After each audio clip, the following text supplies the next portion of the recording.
you to our channel, The Global Chat with Michael. Today we'll be talking about purpose. How to live a life of purpose. Do you want to live a life of purpose? If you want to live a life of purpose, this is the right video for you. So stay tuned and watch until the end of this video. We have a special guest for you. See you there.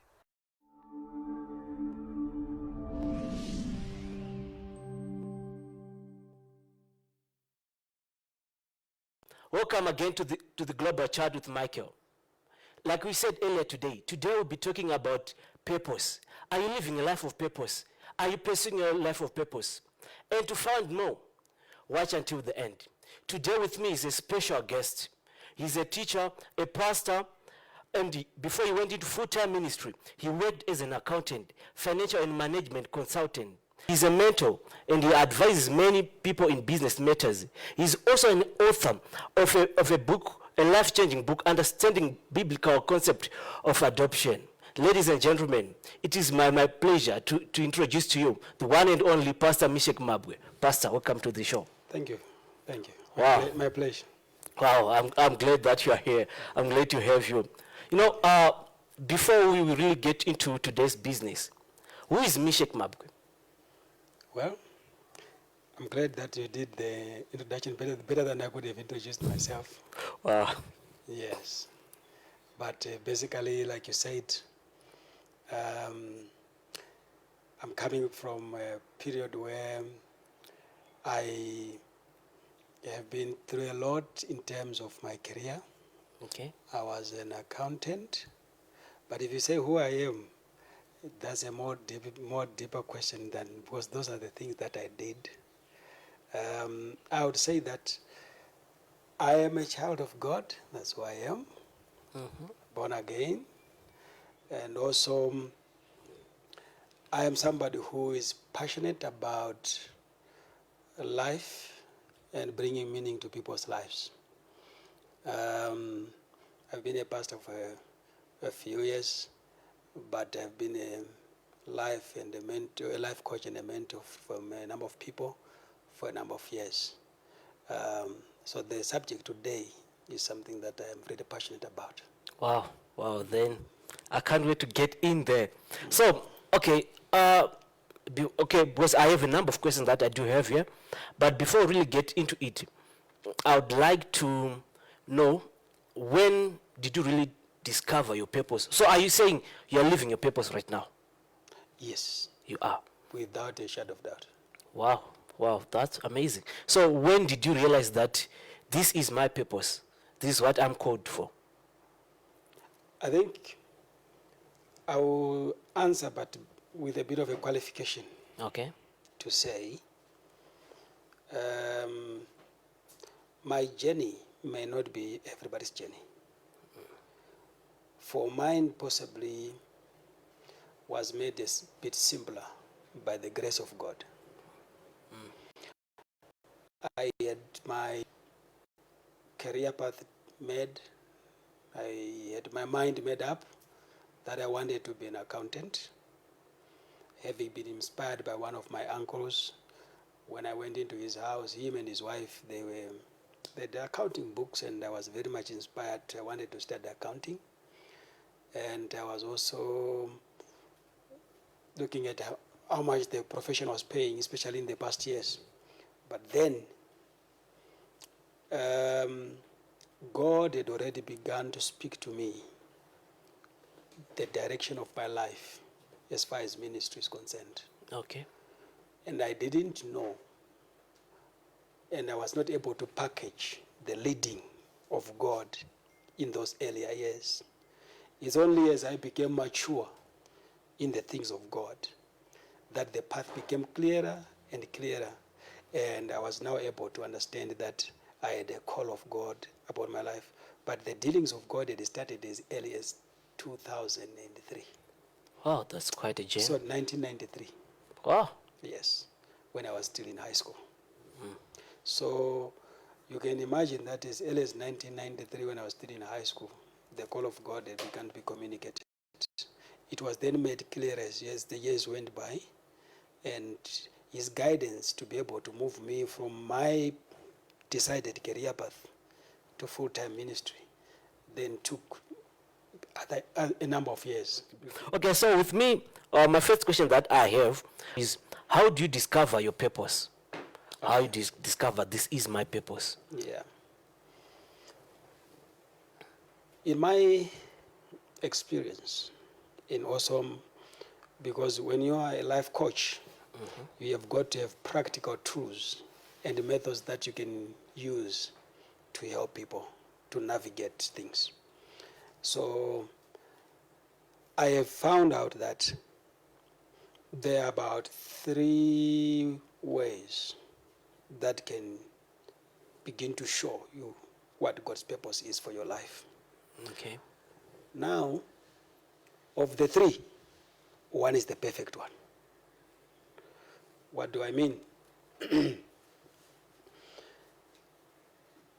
Not everybody may accurately hear God's voice. So let's start somewhere where normally there can be indicators that everyone can begin to use now, even with those who will be listening.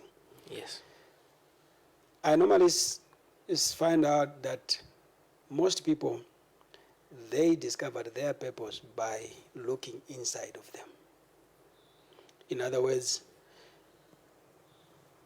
you would look at a scenario where if a bird was meant to fly, it surely, is created with the equipment to fly and the desire to fly, right?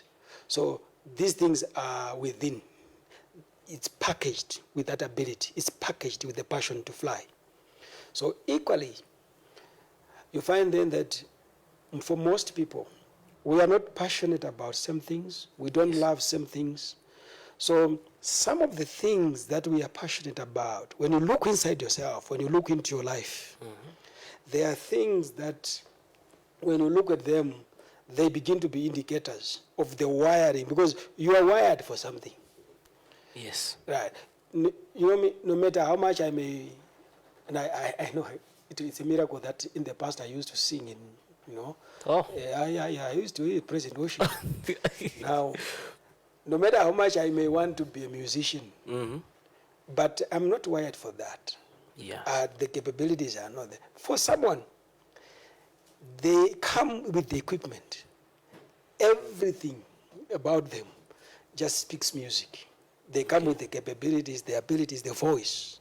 You see, it flows naturally. So when they look inside them, they can find the giftings, they can find the talents, they can find the abilities that go. There are things that when a person begins to do, they're like fish in the water. They flow naturally in those terrains.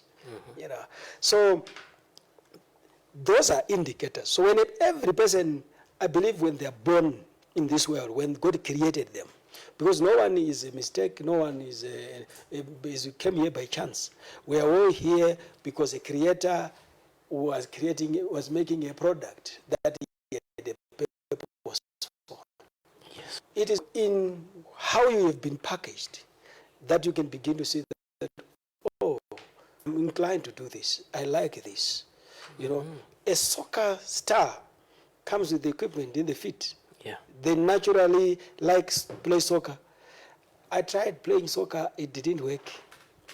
Yeah, in fact, I had many challenges with, I end up with a sore, I can imagine. Yeah. I can relate, actually. But there are some people who, that is natural. It comes with them. So you can look in you and look at your passions, your talents, your likes, the things that what are the things that really you love? There's a certain kind of love for something that when you do it, time flies. You can't even see. Yes. When I sit behind and I am doing what I like best. I can testify that. Yeah. Time ceases to matter to me. You'll have to remind me to eat. Now, it's those things that, what are the things that you like? If someone who is watching now, we're saying, what are the things that you really like? What are the things that you're passionate about? What is it that God has equipped you with? So you can look inside of you. They are the things that you love, that you are able to do, that you are passionate about, are indicators. That's the first level. You can do that, a more expanded exercise on that. Now, the second level to this is you can combine the first level with the second one, where you can now then hear people talk. So you are now looking and hearing around you. Yeah. What do people say about you? Exactly. What is it that when you do, others stop and watch? What is it that when you do, they acknowledge that you're good? Yeah. There are certain things that when you do, you hear a lot of people saying, wow, do you know that you're good at this? Do you know that you're good at this? Hey, you're so good at this. You're so good. So I think a lot of people is that they ignore these voices, or they don't take this input.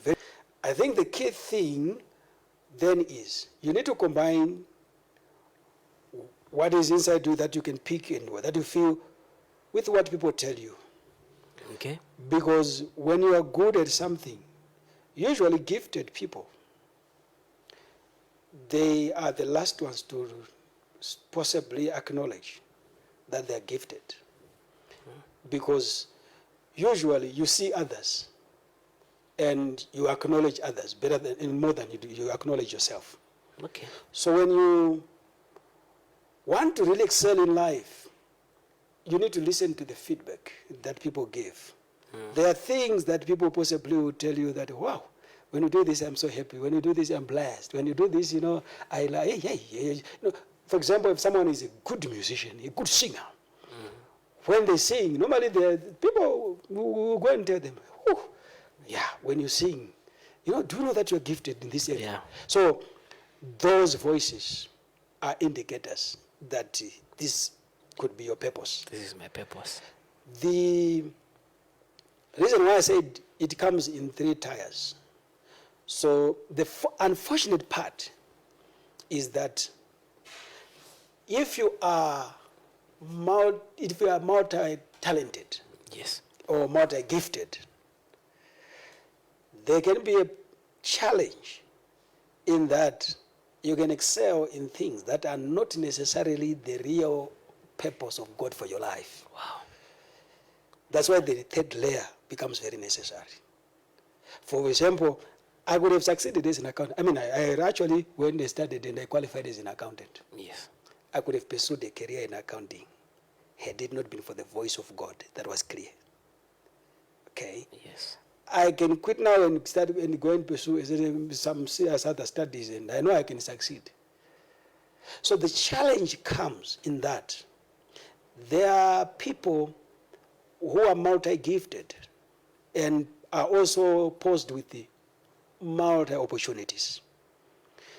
What then tends to happen is that if you go through life by just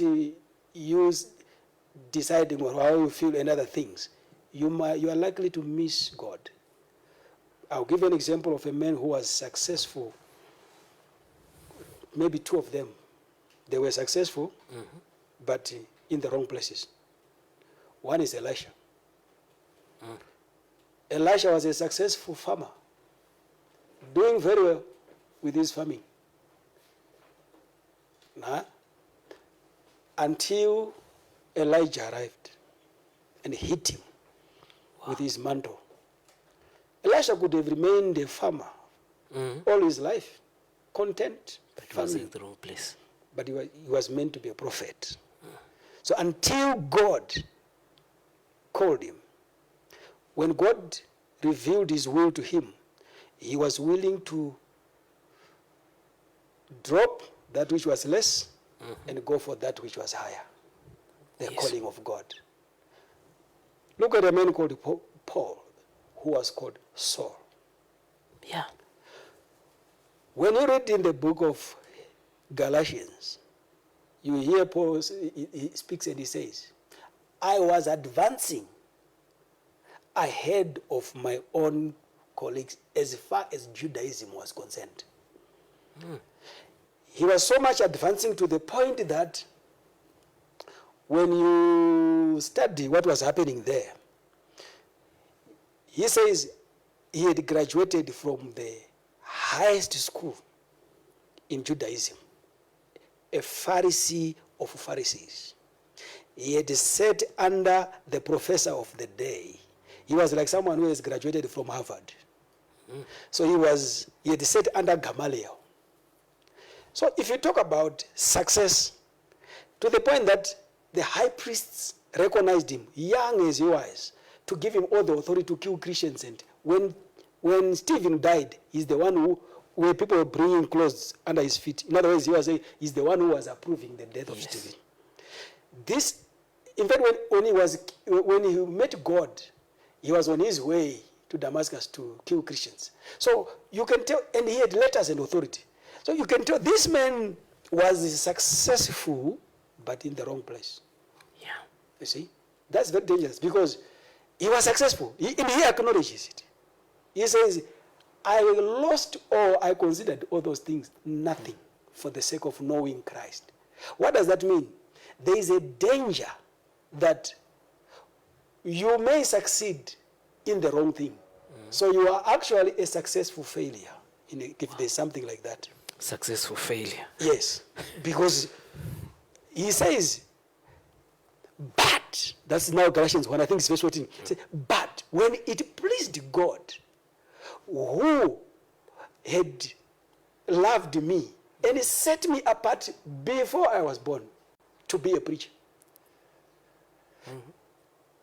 When it pleased God, it is when that happened that he met Christ, then that he began to really live his purpose. Wow.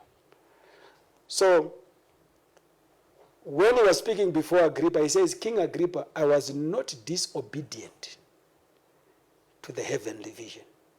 Yeah. So what then it means is, when we talk about purpose, we are saying this is God's original plan for your life, what he intended for you. Right? And when you are able to see it like what Paul says, he says, I was not disobedient to the heavenly vision. When you see that purpose, that becomes vision to you. Wow. Now you can pursue it. Okay. You see. So then, the most accurate way of getting to know your purpose in life is to go back to the Creator, to hear his voice and to be led by him. Because purpose is not ambition.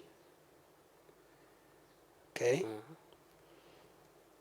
Purpose is not desire. No. Purpose is not all these other things. You can succeed in life by your ambitions. You can succeed by your determination. You can, and especially because of motivational speakers, it can be very dangerous because they tell you that if you can dream it, you can have it, you can do it. Yes. Purpose is not just that dream. A lot. It's not the dream. Purpose is what was in the mind of the Creator. So yeah, those are some of the things that I think. So the place of safety, is when you go back to the Creator and he shows you why he created you. Okay. And then you always find the other two will align. He would have wired you for that. You will even have a passion for those things. And everything, you love it if it is what he has made you for. Oh, Yeah. you have said it all. You have said it all. Okay, then we have to go to the second question that I have. It says, how do you embark on a journey to the fulfillment of your purpose? Now that I have discovered my purpose, how do I start the journey? The journey. Yes. Okay. Now, Paul, like I indicated, he speaks and he says, I was not disobedient to the heavenly vision. Which means once one has discovered their purpose, there is a possibility that they can actually miss or there's a possibility that when one has discovered their purpose in life, they can be disobedient to it. Okay. Yes.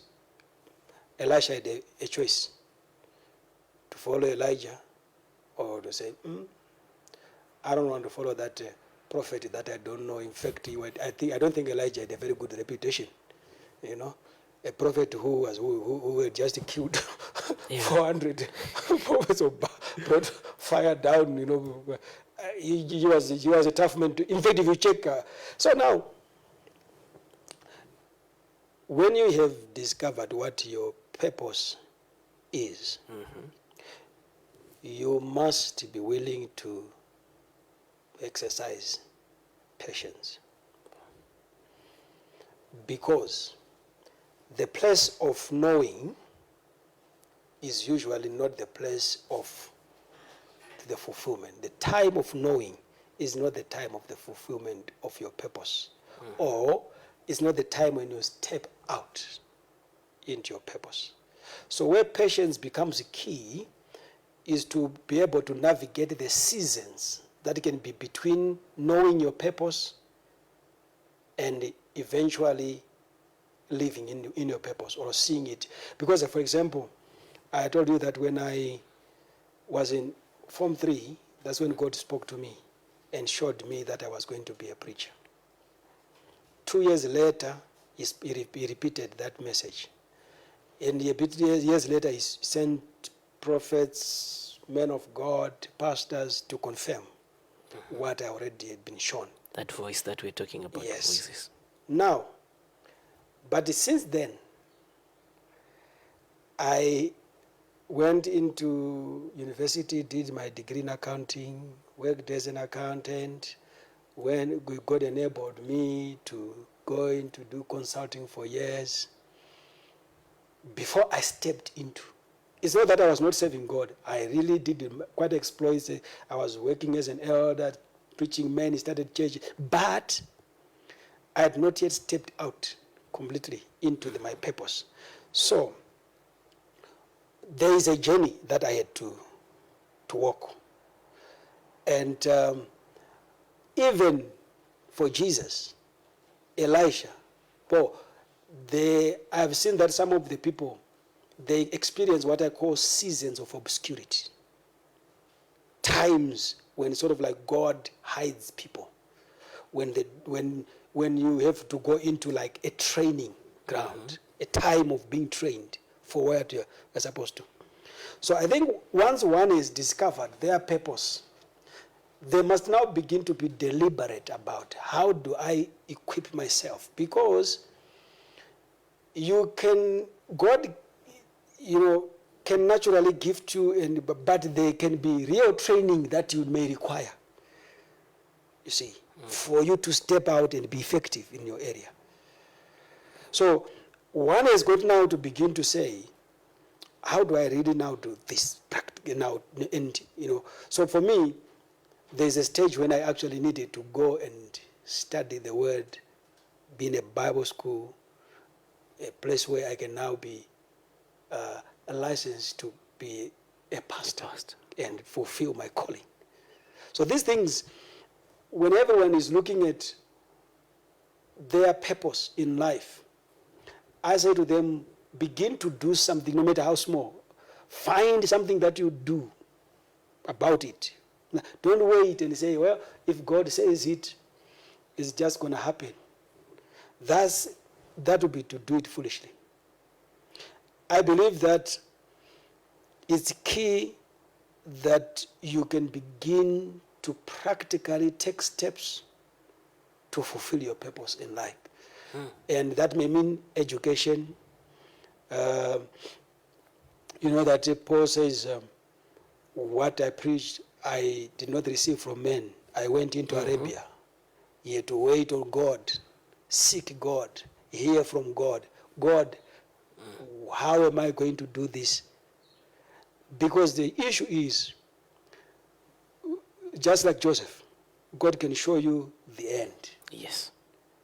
But he may hide the process. Wow. You see. So it is in the process that many die. When they go in the pit, they get finished. When they go into Potiphar's house, they are done. They don't survive. When they go in the prison, they don't survive. So there will be training moments that God can orchestrate, or you yourself must seek out. Relationships that must be developed along the way if you are going to see the fulfillment of your purpose. So it's a whole lot of things that must come into the picture there, depending on what is the line of your calling. Are you into business? You may find that if you are going to be in business, it may require you to take studies that are in line with the business field, or you may have to work under somebody to learn right, you may have to do. So there are a number of things that you may have to do if you are going to really fulfill your purpose in life. Yes.